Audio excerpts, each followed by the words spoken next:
If you're listening to this podcast on an Android, you should check out the Podcast Republic app. It's available on the Google Play Store and has thousands of great reviews. So it's not just me telling you it's good, it's many people out there. You favorite your favorite shows, they download when they post new episodes, and you get to listen to your shows like Dissecting the 80s, that simply. So check out the Podcast Republic app on the Google Play Store. Hey folks, just bringing you a little introduction for what you're about to hear. We got the chance to interview Ed Solomon, the co-writer of Bill and Ted Face the Music, as well as the whole Bill and Ted trilogy. He and Chris Matheson created these characters and wrote all the movies. We got an opportunity to interview him ahead of the release of Bill and Ted Face the Music.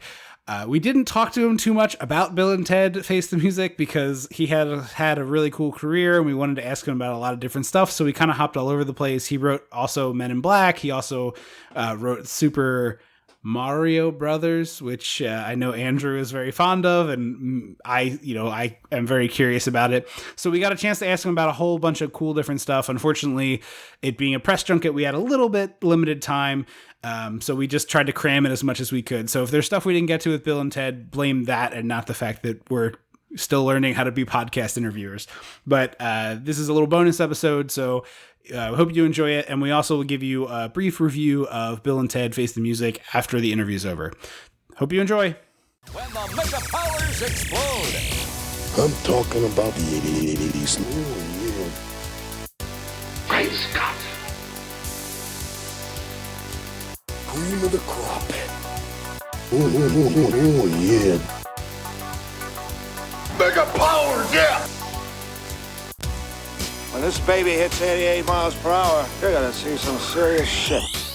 Welcome to Dissecting the 80s. I am Trip Lano, one half of the Mega Podcasting Powers, and with me, as always, is my tag team partner, the Bill to my Ted, the Macho Mandrew. Andrew Lano. Joining us for this episode is Ed Solomon, the writer of Bill and Ted's Excellent Adventure. Welcome to the show. Hey, thank you, co-writer with Chris Matheson, but yes, Chris is not here. I've had him killed, but he's frozen. And I intend to bring him back at some point. Well, that's good. That's good. People might need a part 4, so you never know. You might need him there. And by the way, I'm glad we got to make this work. Yeah, me too. I'm so thrilled that we're getting to do this finally. Really, really exciting. We've been wanting to do it for so long, so glad we could make it happen and help promote the movie with you. Yeah, and until then, and if we don't, then I'll just let him freeze. But if we do need it, I'll be talking. We can bring him back. So I'm going to start with a little bit of a tough question. I hope that this is not to get our interview off on the wrong foot, but we got a chance to watch the movie, and I had to. It's impossible not to notice that bongo player extraordinaire Station wasn't there, and was this a contract demand situation? Is he just not able to return to the planet? Is there any way you can illuminate a little bit of the fate of our bongo playing friend? Station was such a megalomaniac and impossible to work with. And there were a few, let's call them Me Too violations. Oh, boy. Wow. Yeah, where he would kind of come together sometimes with a sad, like a PA, let's say, male or female. It was really tragic. Between them, they felt really violated. I don't blame them. And we were threatened with so many lawsuits that we couldn't use them. Well, in that light, I'm glad that we didn't have the opportunity to see him. Yeah. It would have been tragic. Plus, he looked bad. He gained about 25,000 pounds. Wow. Yeah, he just a lot of drugs, a lot of smoking. It was ugly. Wow. Yeah, it wouldn't work. That's tough. It's tough. It's a tough spot to be in then. I know with these junkets, you get asked the same questions over and over again. So in the vein of trying to be a little more interesting, I want to ask this now and then come back to it later so you can think about it. But if there's any great story you haven't gotten an opportunity to really share, or any fun thing from making Face the Music that you really wish people were asking about, but they keep asking you the same boring questions, I'd love to end on that. So just put that in your mind now maybe, and we can circle back there. Okay, by the time you get to that, I will have forgotten this question. Okay, well, then you'll be on the spot. That's fine. Yeah. In doing the research for this, I learned, I didn't know this previously, that Bill and Ted started on the improv stage. I guess question one is that true? And if it is, can you tell us a little bit about that? Was it you and Chris, and whether you were Bill or Ted, and kind of that origin of that as improv characters? We used to rent a theater on Sunset Boulevard called the Gardner Stage on its dark night. I think it was Sunday night for $20 or maybe $10. Oh, wow. Chris and I, Mark Sandrowski, who's now a wonderful theater and television director, Ryan Rowe, our very good friend, who's a wonderful writer, and Mark Jaffe, a comedian friend of ours. The five of us rented this theater to just work out with no audience and just to try to push ourselves. We never wanted an audience. We did improv exercises. We did sketch ideas. Am I allowed to swear on this? Yeah, go for it. Okay. Gosh darn it. We effed around. We would just fuck around trying to make ourselves laugh, we did the weirdest shit. And I wish we recorded any of it. We did it for years. We recorded none of it. It's just all in the ether. It was all just in the moment. I'm sure there was some brilliant stuff, and I'm sure there was 98% of it was just direct, but there was some fun stuff, and some interesting stuff. And on one random day, a few months in, we did Bill and Ted. I don't remember which of us was which, but it was random, just a random assignment in names. And that night, Chris and I went off to a coffee shop and just continued to mess around doing these characters, which we did for about a year, just screwing around doing Bill and Ted, which was really fun. And we wanted to be comedy writers, but it never even crossed our mind to strip mine them and put them into something. Not once did we think, let's put them in. We just enjoyed playing them. About a year later, we decided to try and write a script together, and we thought, hey, what if we took the Bill and Ted characters and made them part of a sketch movie, like did a 7-minute sketch with them. Okay. And Chris's dad, who is a famous science fiction writer named Richard Matheson, huge fan. Yeah, he's a wonderful writer. And he was talking to Chris about it, and he's like, that sounds like that could be its own movie. And I remember Chris calling and going, hey, my dad said, what if we did it as a whole movie? And that's when we started breaking down the story as you know it now. Very, very cool. That's really cool. We're going to bounce around a little bit because we, of course, want to talk about Face the Music and such, but we wanted to talk to you about, the first movie and honestly, a bunch of projects you've worked on. So I know Andrew has some burning Super Mario Brothers questions. We both like this movie and we want to talk about it a little bit. So, first, I wanted to ask if the phone booth in the original Bill and Ted, is that a reference to Doctor Who and his police box? It turns out it was a reference, but I didn't know it at the time. Okay.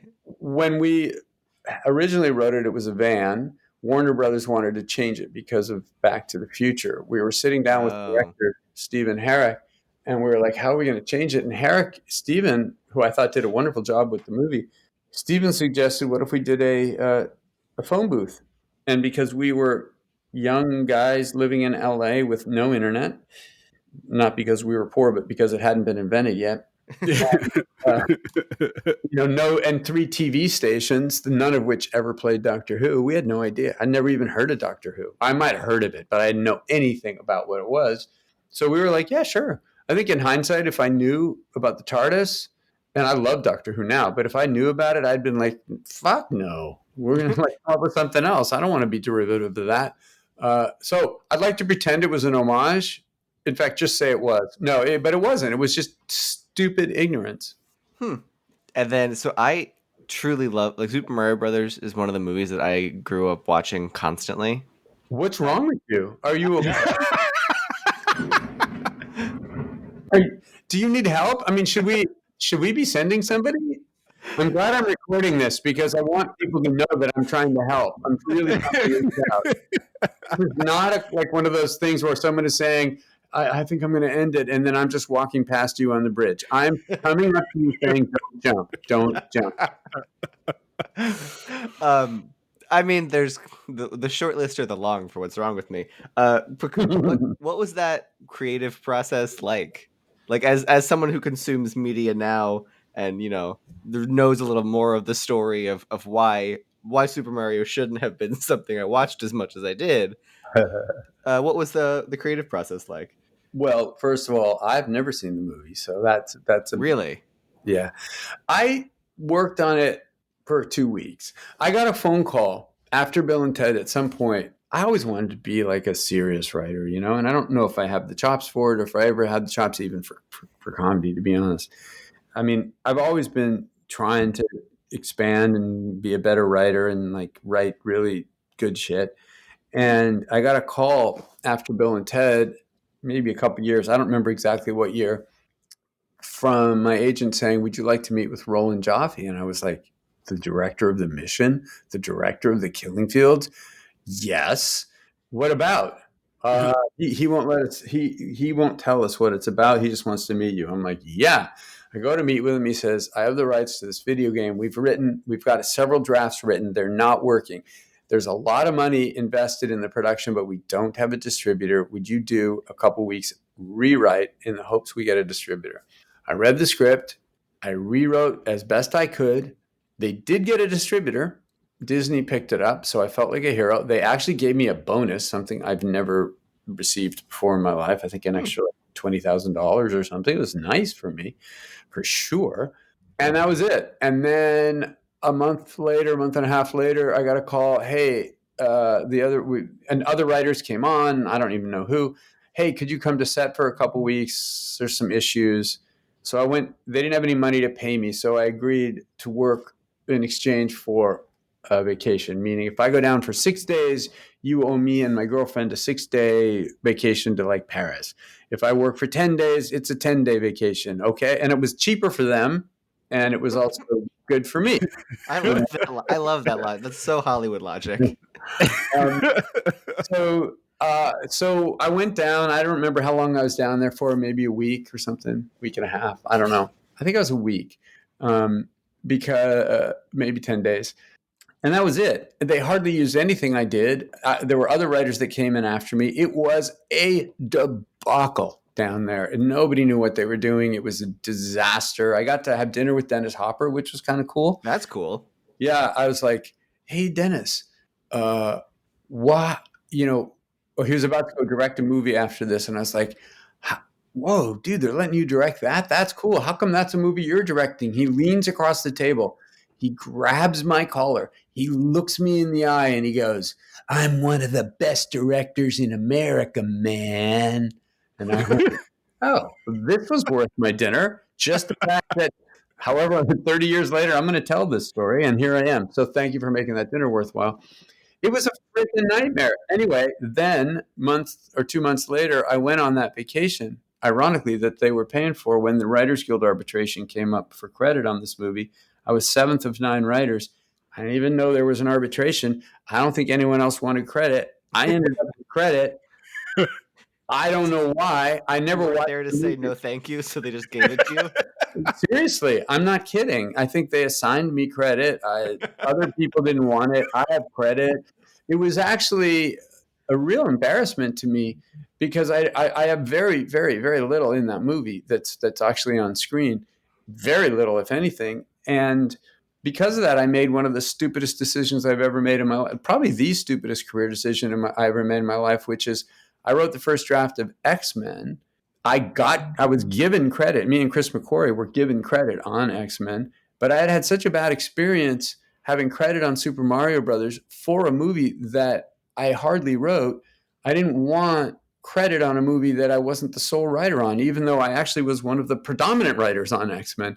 And I took my name off it like a fucking idiot. It was a very bad move on not just a professional level, but on a personal level. But that move, taking my name off X-Men, actually changed my life because I realized that was just after Men in Black had come out. And I was really inside my own bunghole, I think, as a writer. And the movie that launched Hugh Jackman. Yeah, maybe. Yeah. But like, honestly, I was just like, it helped me get my head on straight as a person. Because I went, where can you be in life, Ed, that you'd make such a stupid choice like that based on your own indulgent desire, hubris? Like, I don't want my name on something that I'm not the final writer on, And then I was like, that's not the way the movie business works. And you know what? You worked on it. Take credit for it. Don't just don't even worry about the credit. But why walk away? So that was really stupid. To do, but it did change my life in a very positive way in terms of just the way I deal with the world. And I'd say me pre-X-Men versus me post-X-Men are kind of a different person. And in a way, I owe that to Super Mario Brothers. sorry you've seen it so many times, but maybe pretend one of those times was you saw it for me, so now I don't ever have to see it. Yeah, exactly. Did adapting Men in Black from comics sort of lead to the X-Men thing? Was there a correlation between the adaptation there, or no? Look, Lowell Cunningham came up with a brilliant idea. Brilliant idea. It was 3 issues. It was a drama. It was demons and like dark forces. Mm-hmm. I didn't want to do it. It seemed stupid to me. I loved the idea. I wrote a note to the producer to be respectful, explaining the reasons I didn't want to do it. And I said, but if you did it as a comedy, and if the attitude was more like this, and if it was, you had this young guy, maybe he's in the Secret Service and he wants to join in, and then you can kind of go into it that way. And maybe it's not as, maybe it's just aliens. And what if it's aliens living on Earth as opposed to like there's demons and sorcerers and that kind of thing?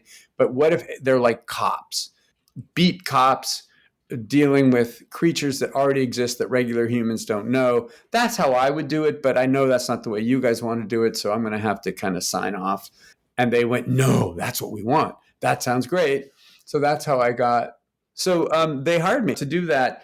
And they said, this seems like one that you can knock out in 6 weeks. Cut to 4 years later, incredible emotional, strange experience. I'd been hired and fired 4 different times. Or I was hired 4, fired 4, hired 5, or maybe fired 3, hired 4. I don't remember. But I did see that movie all the way through to the end. And I'm really glad I stayed on it because I'm very proud of the movie and I'm proud of the work that Barry Sonnenfeld did. I think he did an amazing job. And we had some, Eric Brevig and Bo Welsh and Danny Elfman and some people doing work. Oh, that's right. That's Danny Elfman. Yeah, that was an incredible experience watching that movie come together with some really, really good people. I'm grateful as hell that I didn't make the boneheaded, emotionally based move that I made on X-Men, which was, taking my name off. But there were times on Men in Black that it was so frustrating and painful that I wanted to quit. And I'm glad I didn't. Yeah, I mean, I am glad too. I love that too. movie. I think, especially the film you first described of a dark drama about demons. Yeah, that's not quite the thing. That's really interesting. No, the moment that I realized I knew what the movie was when I was walking by a supermarket tabloid, and I went, "Aha, that's it." The aliens they communicate via the tabloids. And then once I got that, I said, "Aha, I know what the movie is. I know what the." I love that. That's when I felt like I knew I could make it work. Awesome. All right, so we'll end with some Bill and Ted here, real quick. This question comes up a lot. I think I've seen Keanu answer this. I think I've seen Alex answer it, but I think straight from the horse's mouth and the creator of the character will be interesting. Are Bill and Ted stoners? Because they're constantly on lists of like best stoner movie characters, but now 3 movies have come and gone, and I've seen nary a hint of any on-screen, any on-screen proof of this. If people want to believe that Bill and Ted smoke weed on their spare time, they're welcome to believe it. But honestly, they're not. They don't. They never have. We had a scene in the first movie once where they're given detention and they're smashing erasers against each other and they're inhaling the chalk dust going, dude. They're like the kind of guys that would pretend to be stoned, but no, they're not. And there's no drug references. And it's funny because we had a joke. You were asking about Station. In the opening of Face the Music, you guys have seen Face the Music, yeah? Yes. In the opening of Face the Music, we did a really fast 90-second kind of crawl to explain, hey, here's a quick intro for what you've missed. This is, those of you who haven't seen the movie or those of you who have, here's where we are now. And we actually had a joke in there that Station had OD'd and and left the band. He OD'd and died and then sent back to Mars. But that got nixed because it's like we don't even want to make drug jokes in this movie. I mean, we realized, not on purpose, but we realized as we were making the movie that this movie, you could show a 3-year-old this movie. You could show a 7-year-old. You can watch it with your family. And I'm kind of glad about that. Somebody used the word that I would never have thought was a compliment for a movie I ever did, but I do think it's a compliment. They said, hey, you know what? This movie's wholesome. I was like, hey, you know what? I'll take it. What the hell, Yeah, I think that's a good descriptor. It is. Yeah, is there any any stories that you haven't gotten to told that you've been kind of waiting for the perfect bait answer, a bait question, and no one's given you? And now here's kind of your open-ended bait question for any story you want to tell. About Face the Music? Mm-hmm. You know, there was a pervasive spirit in the making of the movie that we are really here to care for each other. And I know that might sound really treacly, and I know for all the snarky people in the world who listen to stuff like this, it may be one of those just you kind of smack your lips and roll your eyes a bit. But the movie was impossible to get off the ground. We fought for a decade and a quarter to get it made, and we lost our financing so many times, including 2 weeks before we started shooting. And it was incredibly difficult to shoot in that way, production-wise, but creatively, it was an absolute joy. Once Dean said action for the first time, and we were doing the creative stuff, it was really a blast. And I know people say this on movies sometimes, but there was a community spirit there that was really remarkable, and it was embodied by a few events that I will just describe. Actually, I'm being told we're out of time as well. I'll say one event. We had to shut down one day because of an impending hurricane in Louisiana. We were stuck in a town called Covington. And Keanu had been talking to a guy on set, a guy named Wesley, lovely guy. His brother is in the production office, and his brother, his name is Hunter. Hunter said, "Hey, could my brother come to set one day? He has, I believe it's multiple sclerosis. I'm pretty sure, but I would have to double check that." And Keanu was like, "Yeah, of course." And all of us were like, "Yeah, of course." And Keanu was talking to Wesley, and Keanu said, "Did you like John Wick?" And he said, "I haven't been able to see it." And Keanu said, "Hey man, I'll take you to see it. How about Saturday?" It was playing in Covington. So Wesley was going to go Saturday to go see John Wick with Keanu. And the hurricane set in for Friday, and we had to shut production down. So suddenly Friday, we're all stuck in Covington in a hotel room. So Keanu said, "Hey, Wesley, is it all right if we go Friday? And what if we just invite everybody?" So Keanu bought out the 1 p.m. showing of John Wick. I don't know, bought it out. It had been playing for a month and a half. It was probably cost him, $135. I can't imagine what the deal. But they closed the theater for 1:00, and our whole cast and crew went to a screening hosted by Keanu of John Wick, and which, by the way, is the anti-Bill Ted. Yes, that's for sure. Yeah, people have made the joke. I think it was a guy named David Lynch once made this joke, or maybe someone else on Twitter. But like, John Wick is the alternate timeline where Ted went to military school. But we watched John Wick, and then Alex and Keanu hosted a giant lunch for everybody who was stuck in Covington. Like maybe 75, 80 people. And we spent the day hanging out in Covington, going to the movies, having a big lunch, talking, literally till 6, 7, till the restaurant said, "We need to have customers come in now." And we all had to leave. But it was a wonderful day. And to me, that embodied the spirit of the making of the movie, which is, hey, man, we're all caring for each other. We're all trying to get through this. None of us is making big bucks on this movie. None of us. Part of the drawback when you write a spec script, which is what we did, we wrote it on spec, Face the Music, for a film that you don't own the rights to, you only have one buyer, so you don't have a lot of leverage, let's say, to make your deal. But for some reason, people did not see the movie as commercial. We had very little money to make it, so nobody was working for money. Everyone was just working to be a part of it, and that embodied the spirit of the making of the movie. Whether you like the movie or not, it was really a joy to make itself. That's awesome to hear. That's really good. You can see that on screen, I think, for sure. Mm-hmm. I'm glad to hear that. Well, I hope you guys liked the movie, and I am glad you guys got to see it. Very and thanks. Yeah, it was awesome to get to see it and have a little bit more knowledge for asking. And thank you so much for coming to join us. You're welcome back anytime. Yes, if you'd like to come chat some more, we'd love to have you anytime. This was a really fun thing. I really appreciate your having me on. I'm glad we got to make this work, and and thank you so much for having me be a guest. Yeah, thanks. If you come back anytime, you're always welcome here on Dissecting the 80s. Let me know when that would work. I'd be thrilled. Yeah, anytime you want, you just let us know. And folks out there, go check out Bill and Ted, available in, I believe, select theaters and for rental on demand today. All right. Take care. Thank you. Bye-bye. Bye. As far as Face the Music goes, I think you know right now if you're going to like the movie or not.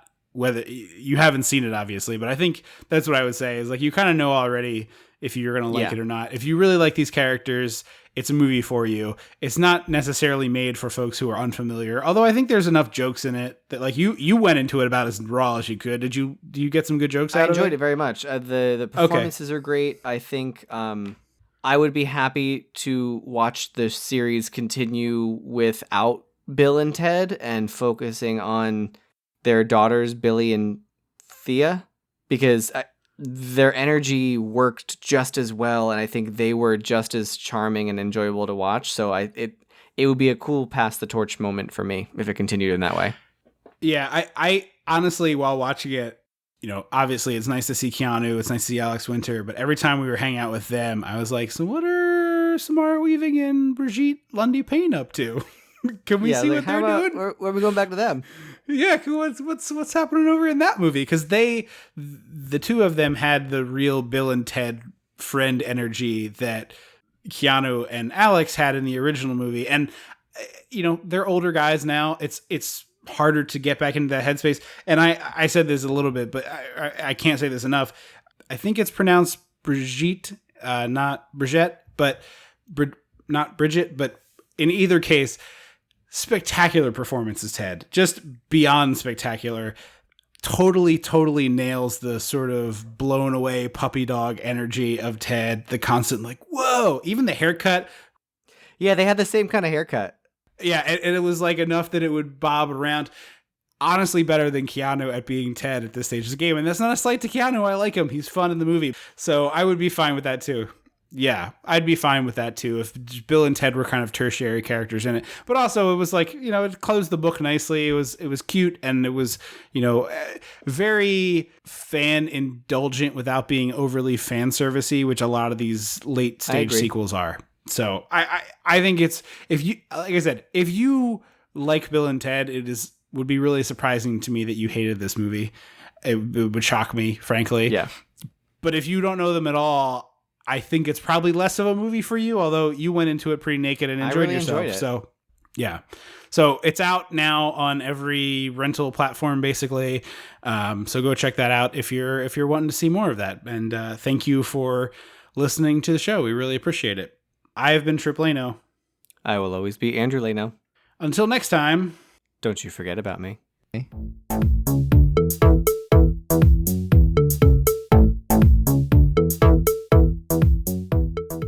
Dissecting the 80s is a Chum Some of This production.